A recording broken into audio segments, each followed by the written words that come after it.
evaluación en la Universidad Española y sobre todo cómo estamos formando a nuestros profesores. Como os podéis imaginar, este trabajo no lo hago solo. Ya ha comentado Nati que trabajo con un grupo excepcional, que somos el grupo ERLA, y en particular quiero presentar a dos personas que han sido fundamentales para el trabajo que os voy a presentar, Javier Fernández y Juan Fraile, que está aquí presente en la sesión. Y os voy a pedir que aprendáis tres cosas conmigo hoy. Son tres ideas que quiero compartir. Uno es la importancia de la evaluación, ¿de acuerdo? Porque estamos aquí hablando de estas jornadas, será porque la evaluación es muy importante. Lo segundo es, os voy a presentar cómo se evalúa la Universidad Española. Y lo tercero es cómo estamos formando a los profesores en nuestra universidad para que hagan esa evaluación.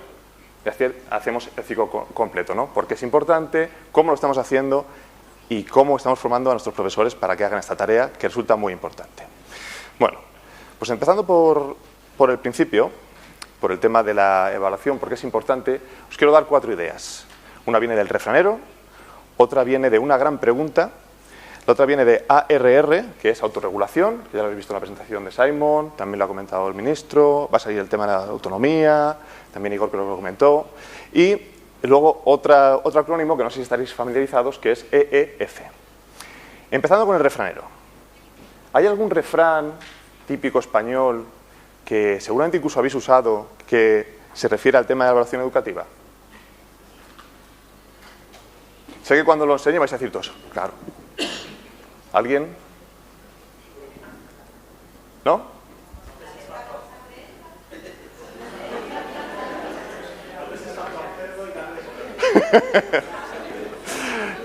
Yo soy un poco más clásico, he cogido este refrán.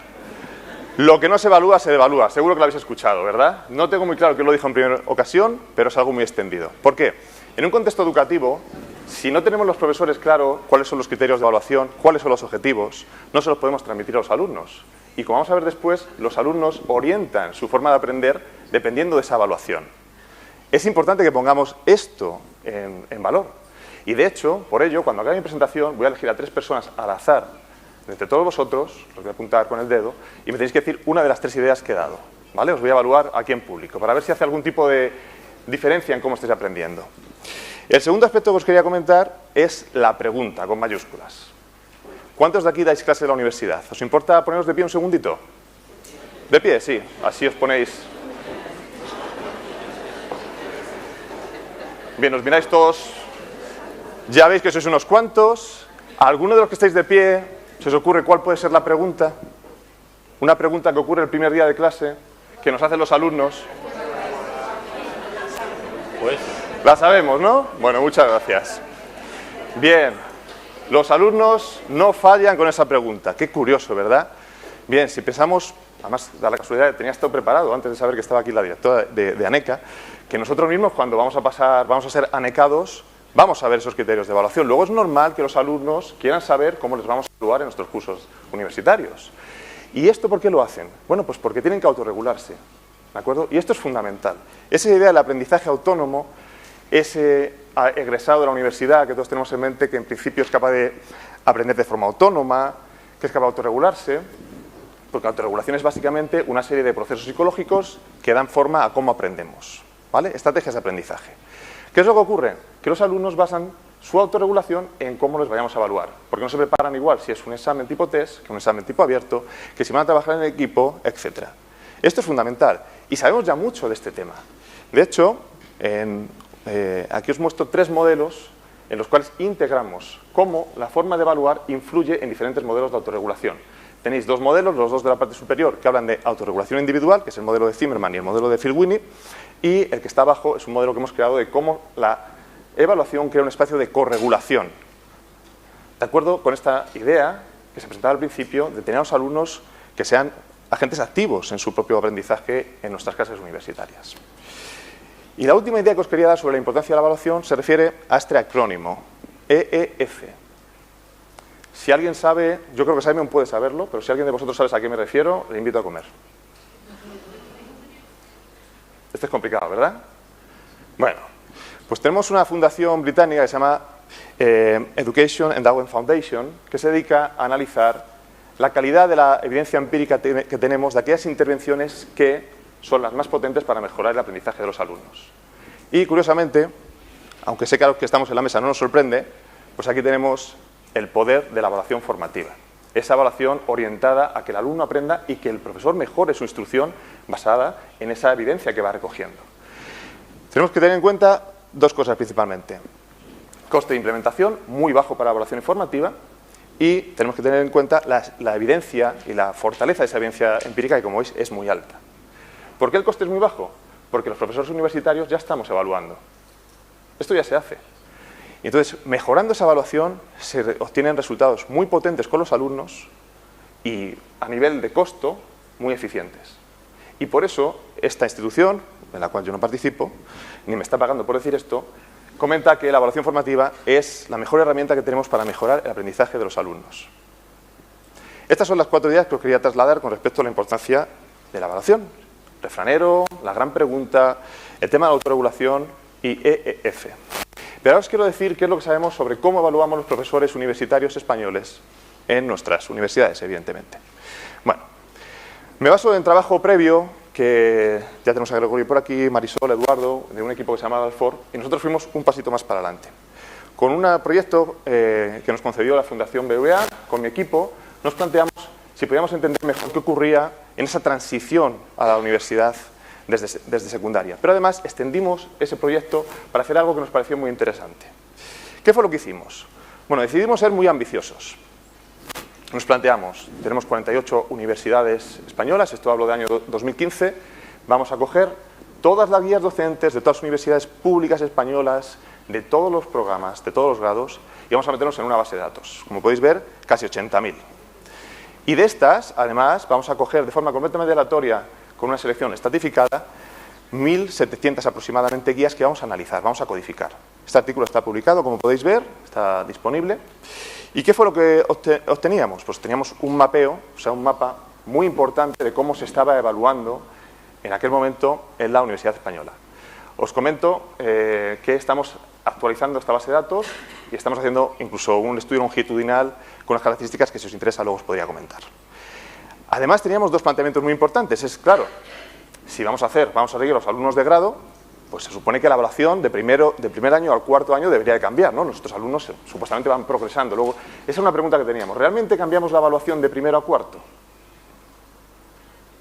¿Sois optimistas? ¿Sois pesimistas? Bien. ¿Y cambia la evaluación dependiendo del área de conocimiento en el cual se realice esa evaluación? Ya veo algunas caras. Muy bien.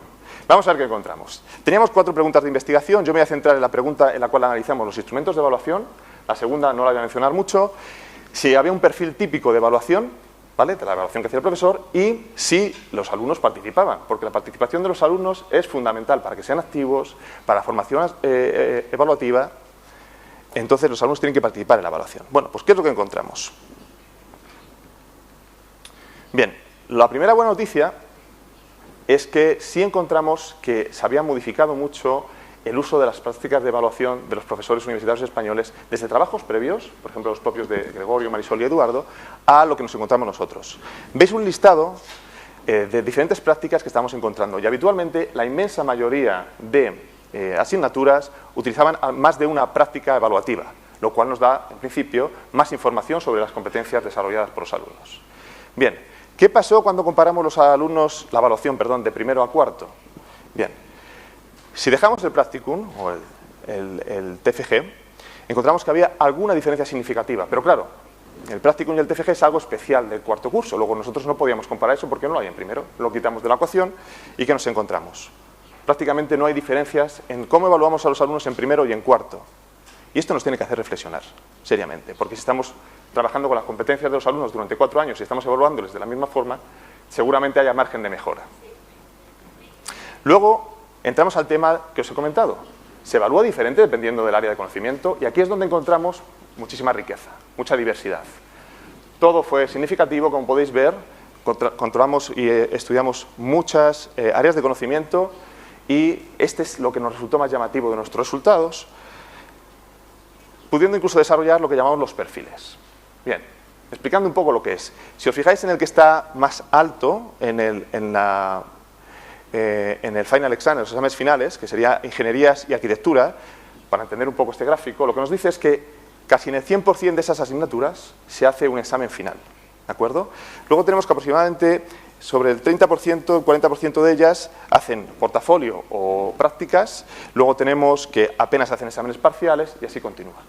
Vemos que se evalúa de forma diferente dependiendo del área de conocimiento, lo cual es interesante porque a lo mejor recetas para todos no nos pueden servir, o tal vez sí. Vamos a continuar con esto. Nos interesó tanto que hicimos 2 estudios posteriores que fueron derivados de la tesis de Javier.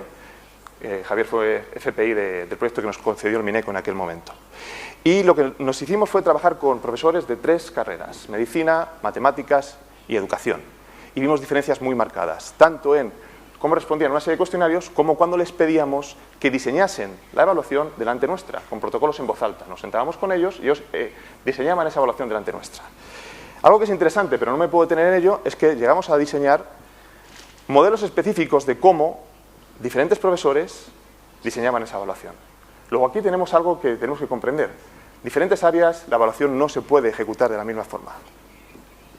Volviendo al tema de lo que encontramos en el estudio del 2019, el que os he comentado, nos planteamos, como también os he comentado, que si la evaluación formativa era importante, los alumnos tenían que participar, ¿vale? Aspectos como el feedback deberían estar reflejados en la guía docente, ¿no? La conocida también como autoevaluación, evaluación entre pares. Bien, ¿qué veis en la diapositiva? ¿Os imagináis lo que encontramos? Efectivamente, está ausente. Los guías docentes nos suelen hablar de cómo vamos a dar el feedback, de si vamos a dar oportunidades para reenviar los trabajos. No se habla apenas, eran porcentajes marginales de la representación en las guías docentes de la autoevaluación y evaluación entre pares. Esto es central. O sea, si queremos que nuestros alumnos sean autónomos, ¿de acuerdo?, tenemos que enseñarles a que sean capaces de reconocer la calidad de su propio trabajo. Bueno, parece ser que no lo tenemos en nuestras guías docentes. Sorprende más porque en el año 2013 y 2014 publicamos unos trabajos en los cuales comparábamos a profesores de infantil, primaria, secundaria y universidad, preguntándoles: ¿vosotros implementáis la autoevaluación y la evaluación entre pares en vuestros cursos? Y ante la sorpresa de nadie, los profesores universitarios dijeron que sí, que lo hacían. Pero sin embargo no se refleja en las guías docentes. Luego esto es una tensión que también nos tiene que hacer reflexionar. ¿Realmente es algo que le damos la suficiente entidad que tiene que tener? Porque si todos estamos de acuerdo que tenemos que llegar a ese alumno, ese egresado a la universidad que es capaz de autoevaluarse, tendremos que reflejarlo en nuestras guías y en nuestra práctica docente más real. Con esto cerraría el bloque segundo de cómo se evalúa. En conclusión, hay una mejora allá por el año 2015, ahora veremos qué encontramos en estos momentos. Seguramente sea debida en mucha parte debido al Acuerdo de Bolonia y cómo se nos motivó a los profesores a que utilizásemos más de una evidencia, más de una práctica de evaluación, es decir, se utilizan más de una. No hay una diferencia real entre primero y cuarto, lo cual nos debe hacer reflexionar, pero sí lo hay sobre áreas de conocimiento. Hay perfiles muy marcados que están expuestos en el artículo y, desafortunadamente, por lo menos en lo que es el análisis de las guías docentes, no encontramos evidencia de evaluación formativa. ¿De acuerdo? Teniendo en cuenta que la guía docente es un compromiso que nosotros como profesores adoptamos con nuestros alumnos, esto, de verdad, insisto, nos debería hacer reflexionar. Pero claro, el siguiente paso era claro. Ya habíamos analizado cómo estaba el estado de una cuestión en cómo evaluamos los profesores universitarios españoles. Pues ahora la pregunta que nos... perdón, esto se me ha olvidado. Es un trabajo que hicimos comparando nuestros alumnos de primero con alumnos de primero de Estados Unidos en un proyecto que hicimos internacional con unos compañeros de Estados Unidos. Retomo. Ya sabíamos cómo estaba la evaluación, cómo la ejecutábamos en la universidad, pero ahora tenemos que saber cómo se formaba a los profesores universitarios, ¿no? Porque esa puede ser parte de la clave por la cual obtenemos esos resultados. De aquí partimos de una premisa que es, cuando un profesor quiere entrar a dar clases en educación infantil, cuando un profesor quiere entrar a educación primaria o a educación secundaria, ¿sabéis lo que ocurre? Recibe una formación muy especializada en temas pedagógicos. Mejorable, tal vez, pero muy especializada, incluso en el caso de primaria, hablamos de años, es una carrera. ¿Qué pasa cuando un profesor universitario empieza a dar clase? ¿Es obligatorio una formación? De hecho, ¿pesa más la experiencia previa que tenga como docente o la investigación? Esa es una gran duda, ¿no?, que nos tenemos que plantear. Lo primero, esta es la premisa de la cual partimos. Vale, pues ya sabemos que partimos de una deficiencia. Ahora bien, hay unos sistemas que están embebidos en las universidades que nos hablan de las antiguas estructuras del ICE, que teóricamente tenemos que tener programas de formación de profesorado, etc. Bien, pues ¿qué hicimos? nuestro estudio de guías docentes de profesor, nos fuimos después a ver los programas de formación de profesorado, que suelen tener sus páginas en abierto y suelen tener la oferta formadora también en abierto. Entonces volvimos de nuevo a las guías docentes, pero en esta ocasión analizando las guías docentes que reciben los profesores cuando van a un curso de formación de profesorado. Vale. ¿Qué nos encontramos? Ya habíamos cambiado, teníamos 50 universidades públicas, encontramos que había unos 1.627 cursos de toda la oferta y lo que hicimos fue, de aquellos que tenían en su título aspectos relacionados con la evaluación, con el feedback, con un examen o tipo test, los seleccionamos. Y nos quedamos con 25 universidades y 82 cursos. Fijaros ya cómo se va estrechando el embudo, ¿vale? Más aún, nos fuimos a una distribución geográfica. Aquellas comunidades autónomas que veáis que no tienen un número es porque no hay ninguna universidad que tuviese cursos de formación sobre evaluación. En universidades públicas, insisto, solamente miramos universidades públicas. Bien, seguimos estrechando un poquito más el embudo, si os dais cuenta. Una de las cosas que queríamos ver es, bueno, y cómo se forman estos profesores, ¿no? Y una variable que nos quedaba muy clara que podíamos analizar de forma objetiva era el tiempo dedicado a cada curso. Encontramos una media de 9 horas, que es prometedor, pero claro, un rango de 45 minutos a 40 horas. Hay diferencias muy amplias. Lo que puede aprender un profesor sobre su evaluación en 45 minutos a mí me genera dudas, ¿vale? Porque tenemos que reflexionar sobre aspectos bastante implícitos y hábitos bastante consolidados. Esta es la distribución que teníamos, una distribución en forma de U. Parece ser que hay una tendencia a cursos muy cortos y cursos muy largos. ¿En qué se forma al profesorado en evaluación? Bueno, sobre todo a evaluación online. Pero ojo, no se trata de cómo plantear la evaluación online, sino de cómo utilizar las herramientas que hay como Moodle para diseñar exámenes. Y aquí ya llegamos al fondo del embudo. O sea, si hemos ido bajando cada vez más, ¿qué es lo que tenemos ahora? Que hay muy pocos cursos que realmente vayan a los asuntos que son importantes, los fundamentos de la evaluación, cómo dar el feedback, cómo hacer la evaluación formativa. Hay muy poca oferta para nuestros profesores universitarios. Y bueno, ahí ya podríamos entrar en muchas reflexiones de quién depende la competencia, pero sí es cierto que tenemos que mejorar. En este sentido, también nos tenemos que plantear, vale, si la evaluación es importante para el aprendizaje, tendremos que saber cómo se evalúa a esos profesores que atienden a esos cursos, ¿no? Muy bien. Pues ¿qué nos encontramos? Que se suele evaluar, ciertamente, porque casi todos los cursos y estos programas llevan implicado que se obtiene un certificado. 24 de ellos se basan en la asistencia. Siempre tenemos esta duda si tenemos que evaluar la asistencia de nuestros alumnos en la universidad, pero nosotros como profesores, cuando vamos a los programas de formación de profesorado, también nos evalúa esto. Hay muchos motivos detrás, no voy a entrar porque no tengo tiempo, pero puede ser que nos lleve también a un debate interesante. Trabajos prácticos, como por ejemplo el diseño de rúbricas, tareas de diversa índole, 6 proyectos de innovación docente, que me parece una forma muy interesante de evaluar esta formación, y examen tipo test. Y esta es la imagen que nos encontramos con el tema de la formación del profesorado en nuestras universidades. 3 ideas os quería transmitir, pero ahora os reconozco que os he engañado. Voy a hacer de forma muy rápida una cuarta idea. Y es, ¿esta formación funciona? ¿Esto que estamos haciendo funciona? Bueno, pues ¿qué es lo que sabemos? Que para que haya una buena formación en evaluación tiene que haber una formación teórica y práctica. Y la práctica implica muchas horas. Ya hemos hablado del límite de algunos cursos a nivel de horas. La pericia. Como en cualquier otro campo, como un pianista, como un futbolista, los profesores necesitamos tiempo y horas para convertirnos en expertos. Y esto a veces se nos olvida.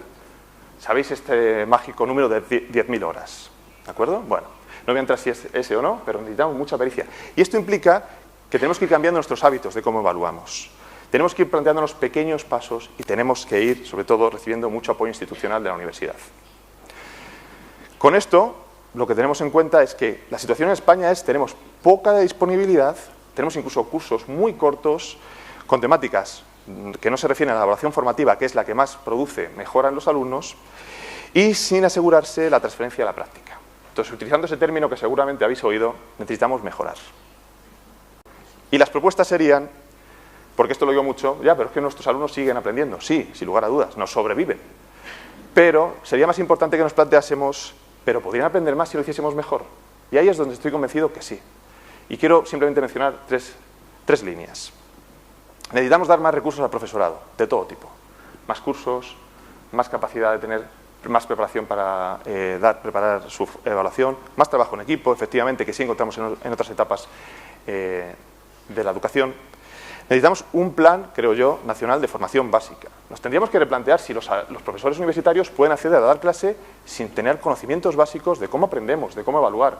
Ya no solamente por la mejora de nuestros alumnos, sino por lo que le estamos sometiendo a nuestros propios profesores a ese estrés, en caso de que lo tengan.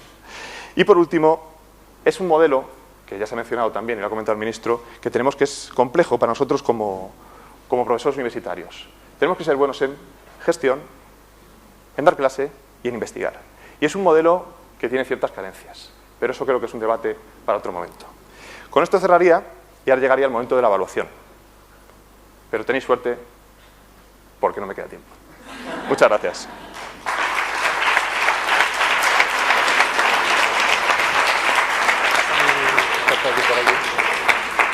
Gracias.